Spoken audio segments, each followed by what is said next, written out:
This news update is brought to you by I won for me to me. For me?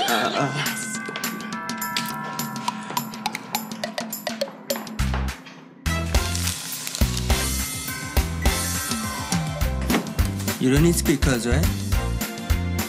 Upgrade to win every week with Lime. Sign up for Lime TV or broadband or purchase an iPhone 6 or Samsung Note 4. Upgrade Christmas with Lime. It's Thursday, December the 18th, 2014, and this is the Barbados Today Morning News Update. I'm Emmanuel Joseph. Thanks for joining us. We begin with news that 5 education officers are suing the government following a job evaluation and regrading exercise by the Ministry of the Civil Service that occurred about 10 years ago and which has affected their pay. They include Senior Education Officer Venetia Cadogan and Education Officers Pamela Hunt, Peggy Agard, Pauline Miller, and Celeste Clark Cox. Attorney at Law Gregory Nichols, who is acting on behalf of the aggrieved government workers, has applied for judicial review of the process which led the Ministry of the Civil Service to regrade the post of Senior Education Officer, putting it on par with that of a primary school principal. While the position of Education Officer was pushed downwards to rank below that of principal of a primary school. Nichols also wants a declaration from the court that the process which led to the regrade amounts to constructive demotion and is unreasonable, void, and is of no legal effect. The attorney is also seeking damages in the form of legal costs as well as any further order the court deems fit. Please read the details in our e-paper.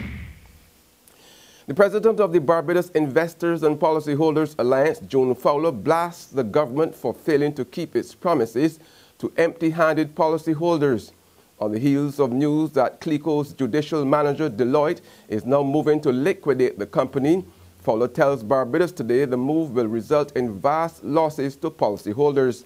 She charges that the action was a result of Cabinet's failure to provide a small amount of money to set in motion the restructuring of the company. She says the latest development in the 6-year-long debacle finally proves beyond a shadow of a doubt that their undertakings on CLICO should not be trusted. Further describing the situation as a scandal, Fowler said BIPA would shortly be publishing details of the judicial manager's reports and the forensic reports. And the reactions have been flowing in regarding the historic announcement by U.S. President Barack Obama that the country would be re-establishing diplomatic relations with Cuba and easing economic and travel restrictions. Prime Minister Freundel Stuart has described the news as a positive and forward-thinking step. Stuart said that at the recently concluded Cuba CARICOM summit, he had addressed the long-standing issue in a plenary session, pointing out that the protracted standoff between the United States and Cuba had reached the stage where it had become sinful. He said it is a standoff that affects every man, woman, and child walking on the streets of Cuba, and therefore the stage had been reached where its rationale no longer existed, and it should be brought to an end. And Pan-Africanists David Commercion and Robert Bobby Clark are pleased with the decision.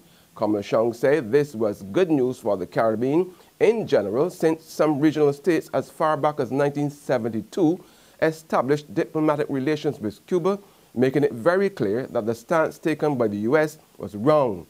Meanwhile, Clark said he found President Obama's announcement interesting, particularly in light of the upcoming summit of the Organization of American States scheduled to be held next month in Panama. The former chairman of the National Conservation Commission, Edmund Hinkson, is laying blame for the resignation of all but one of the members of the Employment Rights Tribunal at the feet of 2 government ministers. Edmund Hinkson is calling for action to be taken against Environment Minister Dr. Dennis Law for failing to abide by the first in, last out principle as it relates to the dismissal of workers, and Labour Minister Dr. Esther Bayasuku for not providing the tribunal with the necessary tools to begin its work. Hinkson is rallying trade unions and workers to stand up and fight for their rights. You know, it is time the government stop giving these workers and these Barbadians the runaround and start making a political football out of them.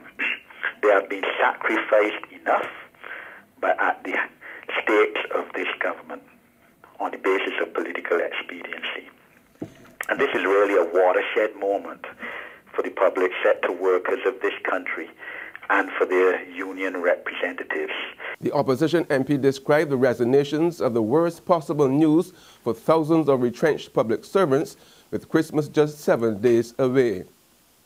But he insists the tribunal should be congratulated for its strong stance. Why is the government now seeking to pass the blame on to the membership of the tribunal when it is totally the government's fault for the position that these are in?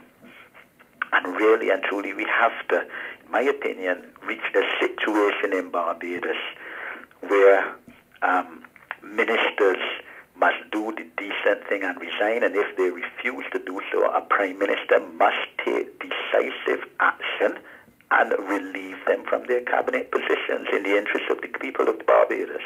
Two major tourism players are reporting strong bookings well into next year. Sandals Barbados, which is set to open in January, says its sales and occupancy levels are strong for the first and second quarters for 2015. In a release, chairman of the international brand, Stuart, said the official countdown has begun for the new resort. At the same time, Virgin Atlantic says after 2 difficult years, forward bookings to Barbados are stronger than ever. The airline's commercial manager for the Caribbean, Andre Bello, says while the economic downturn has been worrying, business is picking up and he's expecting big things. That actually, I can tell you, has been very strong. We've actually increased, I'll give you double-digit increase in our budget over last year. And it's really driven by the changes we made in the aircraft to give us the better capacity where there's demand. There's demand in the front of the plane. That speaks well for the market and for the product.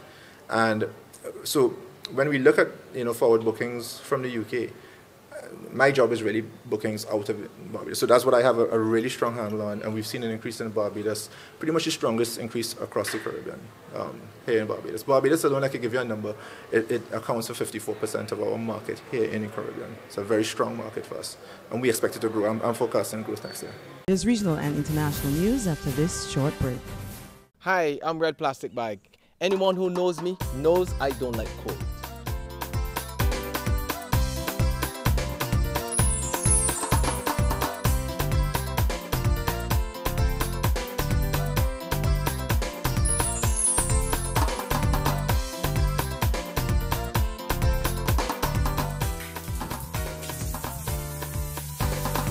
Sunshine reigns in my country. I love it.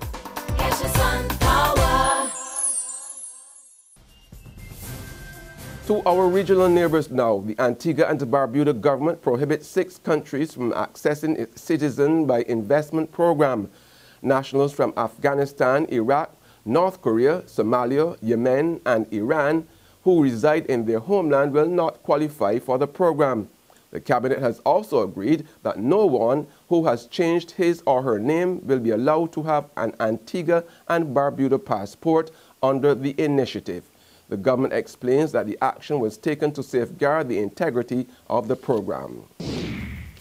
And finally, news of the tale of 2 cities. While church bells ring out in Havana in celebration as Cuba and the United States renew diplomatic relations after decades of ice-cold tension, there have been demonstrations and anger in Miami. More in this report from Reuters. Others say it puts the U.S. and Cuba at risk.